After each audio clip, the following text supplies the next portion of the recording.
agents wrote an anonymous letter to Jeff Fort, the leader of the Blackstone Rangers, warning Fort that the Panthers have, quote, a hideout for you, unquote.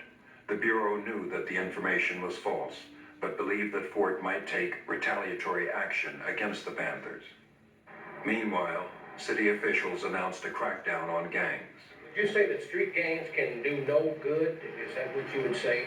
No, I wouldn't say that. I think that the energy of youth properly directed could be a tremendous betterment, could lead to a tremendous betterment of our city and the individuals' progress themselves. I'm complaining about the misdirection. I'm complaining about the fact that 620 out of 693 shooting victims are black themselves. And I think that's a tragedy. That is where the black genocide is occurring here.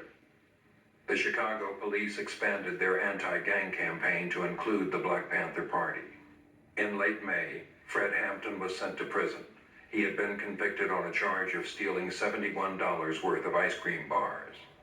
We tried to develop negative information to discredit him, just like we did everybody else. We, meaning the FBI, tried to come up with signs of him doing drugs or something, and never could. He was clean. He was dedicated. I've had private conversations with him. We got along pretty well. While Fred Hampton was in prison, a police raid on the Panther office turned into a shootout. 5 policemen and 3 Panthers were wounded. They did it. Once we got further down, they went back up there and the fire started. Nobody was up there except the police when the fire started. Frank, you want to come get a picture there, too? Yeah, take that door, man. Back by the shotgun. They shot up the door into the office there, arrested some Panthers. And just to show you the nature of the raiding officers there, they burned boxes of cereal that we had on the 3rd floor. And they deliberately set fire. And they didn't set fire to the 2nd floor. They set fire to the 3rd floor with all of it. You know, that was kind of indicative of what they were thinking and how they were moving. The idea on the part of the police was to psych the community out. They called me up the next day. I said, is the office open? Well, no, the police boarded the place up. I said, open it back up. You got the lease to the place. What? I said, open it up. Take all that boarding down, paint that place. And the Black Panther Party members started working for a couple of days. The next thing you know, the community started bringing wood, paint, and everything, and opened that Black Panther Party office right back up. And, of course, this was an attempt to terrorize us out of existence. At the same time, if we would close down, it would leave the black community saying, well, they stopped them. In a report made public in the summer of 1969, FBI Director Hoover declared the Black Panther Party the #1 threat to the internal security of the United States. I think, frankly, that he overstated the concern, the real concern that the Black Panthers were to the country. I think it was legitimate for him to state that they were a violent and unlawful element.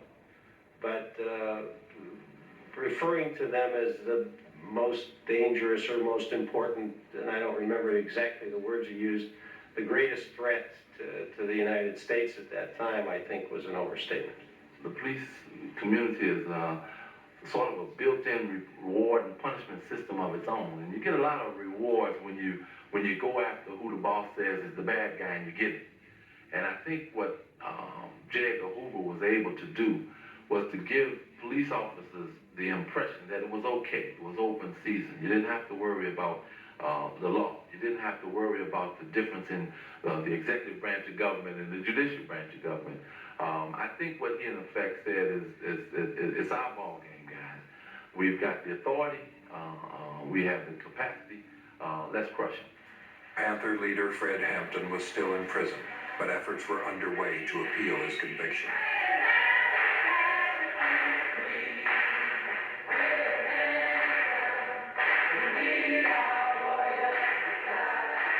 Successful when we got him out of jail towards the end of that summer, because a Supreme Court justice in the state of Illinois looked at what kind of a person he was, looked at the kind of case it was, and gave him appeal bond.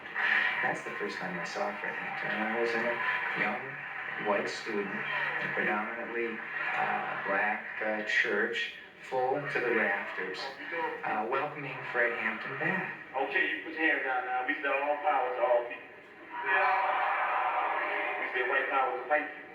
Brown power to brown people. Yellow power to yellow people. Black power to black people.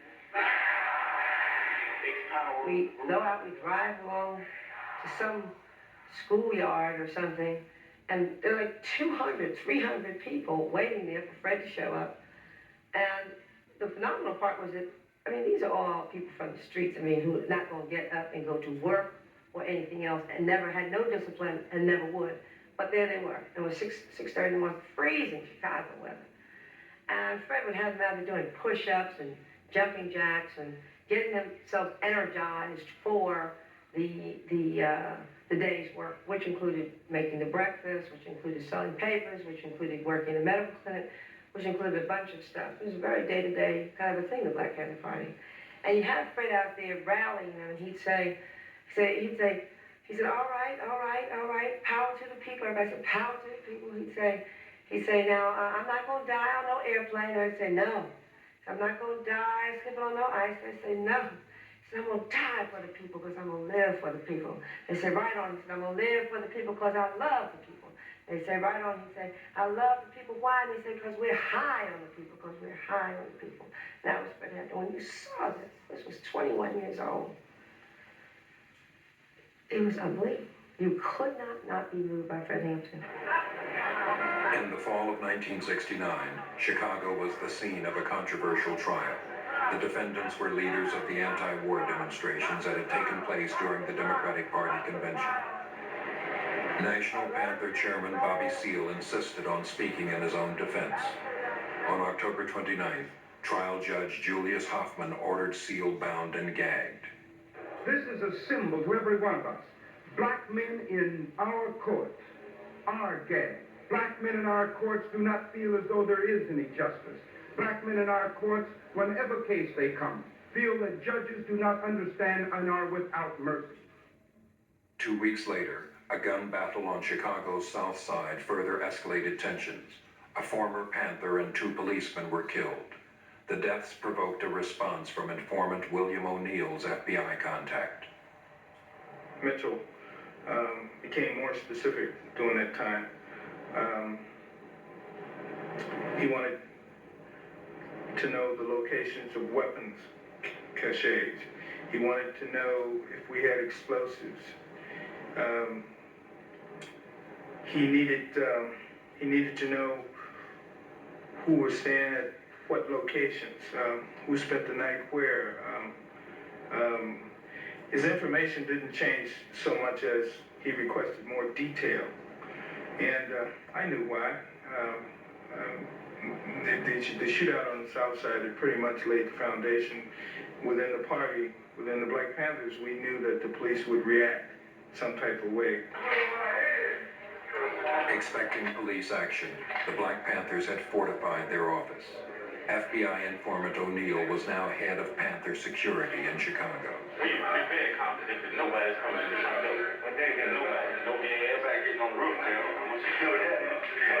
Nobody getting on the roof. Believe in fire, cover, we do defend our offices, we do defend our homes. This is the Constitution right. Everybody has nothing funny about that. The only reason they get mad at the Black Panther Party when they do it is for the simple reason that we're political. And they don't want to admit this. There are a lot of young organizations around, but we're a political organization. We're an organization that understands that politics is nothing but war without bloodshed, and war is nothing but politics with bloodshed. On November 19th, FBI agent Roy Mitchell drew a floor plan of Hampton's apartment based on information supplied by informant O'Neill. On December 4th, at 4:45 in the morning, 14 policemen, 9 white and 5 black, raided the apartment. Deborah Johnson, 8 months pregnant, was asleep in the back bedroom next to Fred Hampton. The first thing I remember after Fred and I had went to sleep was being awakened by somebody shaking Fred while we were laying in bed, saying, Chairman, wake up, the pigs are vamping, the pigs are vamping. This person that was in the room with me kept shouting out, "We have a pregnant sister in here, stop shooting." Eventually the shooting stopped and they said we could come out. I remember crossing over Fred and telling myself over and over, be real careful, don't stumble, they'll try to shoot you.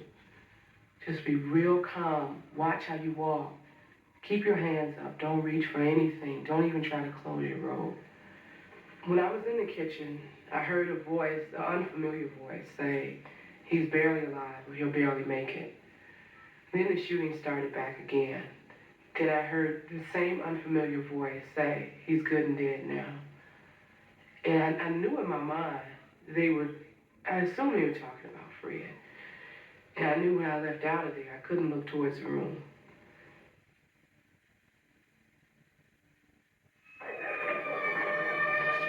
Party leaders Mark Clark and Fred Hampton were killed in the raid. 4 of the 7 surviving occupants of the apartment were wounded. All were charged with assault and attempted murder. When they locked me up at the police station, I kept begging them for a call, to make one call. I called, I think, the office, the Black Panther office, and I spoke to Bobby Rush, and he told me that Fred was dead. Fred had been killed. And I remember walking out of the office and looking through a little clearing over on the next block, which was right in front of the Monroe Street address, and seeing a lot of police cars over there. And at that time, Bobby Rush came to the office. He had just come from over there, or maybe the coroner's office. In any case, we walked back over there, and we both were speechless. We just walked through the house and saw what had taken place and where he died, and it was shocking. And then I just began to realize that the information that I had supplied leading up to that moment had facilitated that raid. I knew that indirectly I had contributed, and I felt it, and I felt bad about it. And then I got mad. And then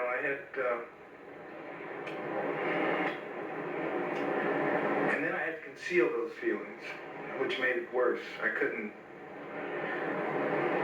say anything. I just had to continue to play the role. FBI headquarters authorized payment of a $300 bonus to informant William O'Neill for, quote, uniquely valuable services which he rendered over the past several months, unquote. They came in our community just like a thief in the night.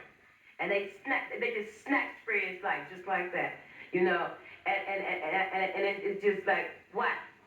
Why? This brother has done nothing to none of y'all. The only thing that this brother has done was to instill a sense of pride and dignity and self-determination in his people. State's Attorney Edward Hanrahan gave an official account of the raid to the press. As soon as Sergeant Daniel Gross and officers James Davis, who were leading our men, announced their office, occupants of the apartment attacked them with shotgun fire. The officers immediately took cover. The occupants continued firing at our policemen from several rooms within the apartment. Thereafter, 3 times, Sergeant Groth ordered all his men to cease firing and told the occupants to come out with their hands up. Each time, one of the occupants replied, "Shoot it out," and continued firing at the police officers. The press at the beginning had taken Hanrahan's line. This was a shootout, 200 shots were fired, the Panthers fired half of them. Nobody was really challenging that except a young Sun-Times reporter by the name of Brian Boyer, who went down there and he saw the evidence. And it didn't take a genius to look at what was there and see that all the bullets were going in one direction, and all those bullet holes were pointing towards Fred Hampton's bedroom, and the middle bedroom where Verlina and Doc Satchel and everyone was. Conflicting descriptions of the raid made headlines in the Chicago papers. The account that we made public yesterday gives a detailed explanation of what happened in that apartment. I stand wholeheartedly behind it as absolutely accurate. There is one inconsistency in, well, for example, I do not intend to quibble about that account. You intend to get it the truth? The account that we gave of the events is the truth. The state's attorney, Hanrahan, supported his account with photographs intended to prove the Panthers had fired at the police. We went, took those pictures, and saw they weren't what they appeared to be. The back door, the circles around the bullet holes, they turned out to be nail heads. We went and we saw that they were nail heads, because we had possession of the apartment. As far as the door that the Panthers were supposedly firing into, that turned out to be the